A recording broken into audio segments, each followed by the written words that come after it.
જો તમે દમણના દરિયા કિનારે જવાના હો તો આ સમાચાર તમારા માટે છે। દમણનો દરિયા કિનારો એક દિવસ માટે બંધ રહેશે। દમણના દરિયા કિનારાની સ્વચ્છતા માટે પ્રશાસન દ્વારા જાહેરનામું બહાર પાડ્યા આવી દેવામાં આવ્યું છે। દરિયા કિનારા પર એક દિવસ માટે પર્યટકો અને સ્થાનિકોને જવાની મનાઈ ફરમાવી દેવામાં આવી છે। 29 એપ્રિલ ના દિવસે અને તેની પહેલા હાલમાં જે જાણકારી છે તે પ્રમાણે 29 માર્ચે પ્રશાસન દ્વારા દમણના દરિયા કિનારા વિસ્તારમાં સઘન સ્વચ્છતા ઝુંબેશ હાથ ધરવામાં આવશે।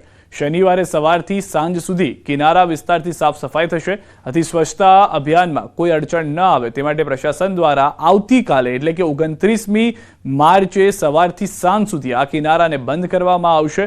મહત્વપૂર્ણ છે કે અઠવાડિયાના શનિ અને રવિના દિવસો દરમિયાન જ દમણના દરિયા કિનારા પર પર્યટકોનો ધસારો રહે છે, ત્યારે હવે શનિવારે એક દિવસ દરિયા કિનારો બંધ રહેશે।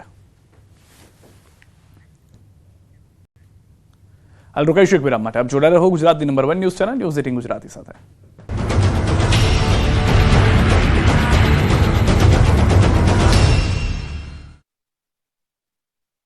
ગુજરાતના યુવા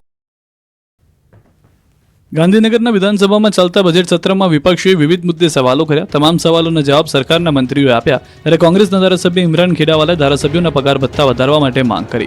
સાથે જ પૂર્વ ધારાસભ્યોને પેન્શન આપવાની માંગ કરી। એમએલએને મળતી ગ્રાન્ટ 5 કરોડ કરવા પણ અવાજ ઉઠાવ્યો।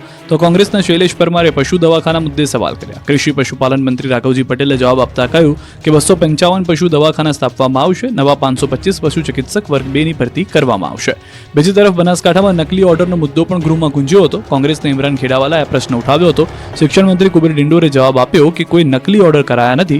આપના ધારાસભ્ય ચેતર વસાવાએ નર્મદા જિલ્લામાં એક શિક્ષકથી ચાલતી અને જર્જરિત ઓરડાવાળી શાળાઓ કેટલી અંગે સવાલ પૂછ્યો હતો। મંત્રીએ જવાબ આપતા કહ્યું કે આરટીઆઈના નિયમ પ્રમાણે શિક્ષકોની નિમણૂક અપાઈ છે। હાલ શિક્ષકોની ભરતી પ્રક્રિયા ચાલુ છે। ગ્રાન્ટ સહાયકોની ભરતી પ્રક્રિયા પણ ચાલુ।